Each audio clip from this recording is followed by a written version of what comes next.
Hi everyone, चलिए समझते हैं कल के दिन मार्केट में किस तरीके से ट्रेड कर सकते हैं। निफ्टी और सेंसेक्स दोनों को देखते हैं चार्ट के हिसाब से। लास्ट वाला सेशन में जब हमने निफ्टी की एक्सपायरी की बात की थी, मैंने कहा था कि वो 500 से 580 का लेवल बहुत अच्छा रहेगा बड़े रेजिस्टेंस के हिसाब से। मैं निफ्टी पे आऊँगा, वहाँ पर बात करेंगे। और सेंसेक्स पर हमने जो बात की थी वो बात ये थी भाई साहब कि ये जो 78,500 का लेवल है वो अपना एक रेजिस्टेंस की तरह काम करेगा। तो वो 600 के पार निकल गया, लेकिन वो रिवर्सल उसने 2 बार दिया, वो टिक नहीं पाया बिकॉज ऑफ उसको निफ्टी को एडजस्ट करना था और 500 का ब्रेकआउट दिखाना था लोगों को कि भैया 500 का ब्रेकआउट हो रहा है। दैट्स वाई जब आप ऑप्शन ट्रेडिंग करते हैं तो वहाँ पर ब्रेकआउट ट्रेडिंग नहीं होती। मैं बात कर रहा हूँ 5-15 मिनट के टाइम फ्रेम पे। वहाँ पर जब आप ब्रेकआउट ट्रेडिंग की बात करते हैं, मैं पुल बैक में हूँ, ब्रेकआउट में नहीं हूँ। मतलब रियल ब्रेकआउट बोलते हैं इसको, पुल बैक वाला, रिट्रेसमेंट वाला ब्रेकआउट। सीधे रेंज जो ब्रेक होती है उसमें हमेशा ट्रेपिंग होती है, हमेशा ही होती है। 98-99 टाइम होगा कि ब्रेकआउट में ट्रेपिंग होगी एफएनओ में।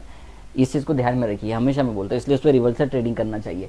तो उसी कारण फिर वहाँ पर वो उसने ट्रेप किया 78,500-600 वाले कॉल्स में, लोगों को कॉल में बिठाया कि ना I am doing structure, I am going with structure, via structure, and then लोगों को ट्रेप किया जाता है। यही चीज़ें सिखाई जाती है पेड कोर्सेज में, ठीक है। तो सीखना हो तो बता सकते हैं, लेकिन कोई बात नहीं। फिर यही वाला सा एक neutralistic and then bearish engulfing का पैटर्न ट्रेपिंग के बाद, और बहुत ही अच्छा, and then pull back, and then आपको ट्रेड मिली। तो ये बहुत अच्छा काम करेगा। अब आप क्लोज में 78,000, सेंसेक्स में 78,000 ही आपका एक अच्छा रेजिस्टेंस है, वहीं से एक लॉन्ग आना चाहिए।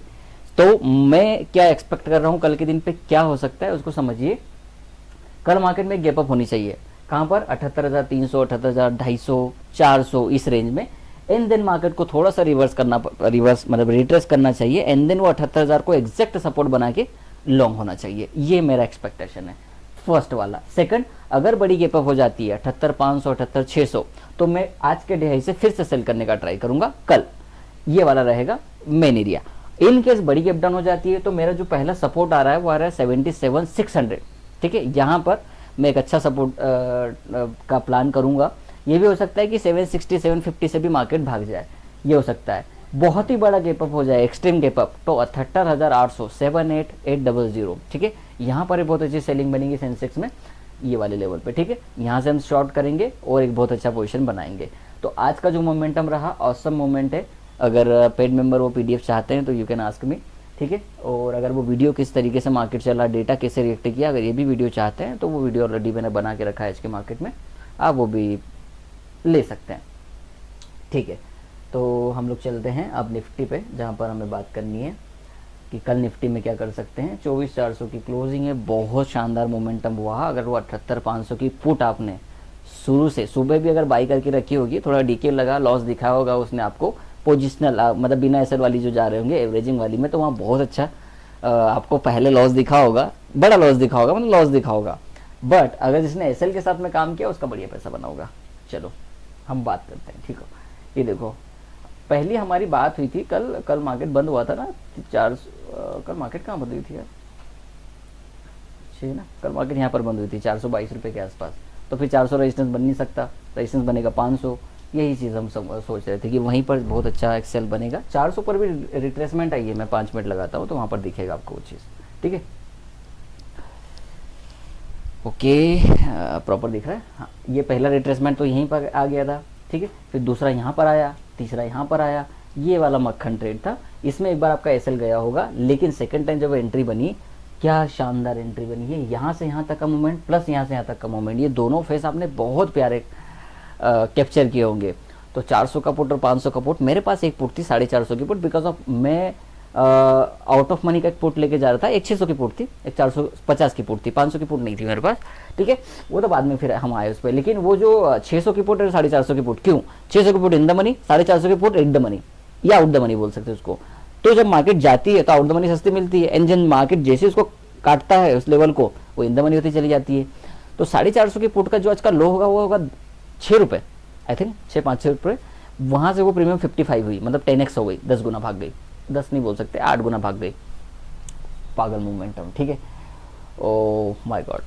और 600 की पुट जो थी वो इन द मनी थी, बहुत सही चली। तो दोनों तरीके की चीज़ों को हम ट्राई करते हैं जब हम ट्रेड करते हैं, OTM भी, ATM भी और ITM भी। तो ये चीज़ों को समझो।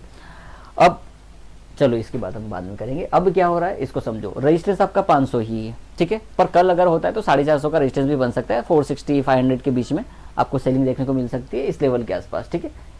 और मतलब ये जो स्विंग हाई बनाया ना इसने, यहाँ पर आपको रजिस्टेंस मिल सकता है, 480 का लेवल है वो, तो यहाँ पर एक रिट्रेसमेंट मिलेगी। सपोर्ट की बात करें तो भैया नीचे जाओ, सपोर्ट जाओ आप 250 रुपये, है ना, 250 रुपये के आसपास जाओ, 280 भी हो सकता है वो, वहाँ पर आपको एक अच्छा सपोर्ट मिल सकता है निफ्टी में कल के लिए। तो लॉन्ग अगर करना चाहे तो इस लेवल को तलाशे, शॉर्ट करना चाहे तो 480 से 500 का लेवल तलाश सकते हैं। इस तरीके की चीज़ें मुझे लग रही है कल हो सकती है, इन पर ध्यान दीजिएगा। एक स्टॉक बता देता हूँ, स्टॉक का नाम है जी वर्नोवा, ठीक है, GVTND बोलते हैं हम। एक ही स्टॉक होना चाहिए, GVTND आ जाएगा क्या इस पे?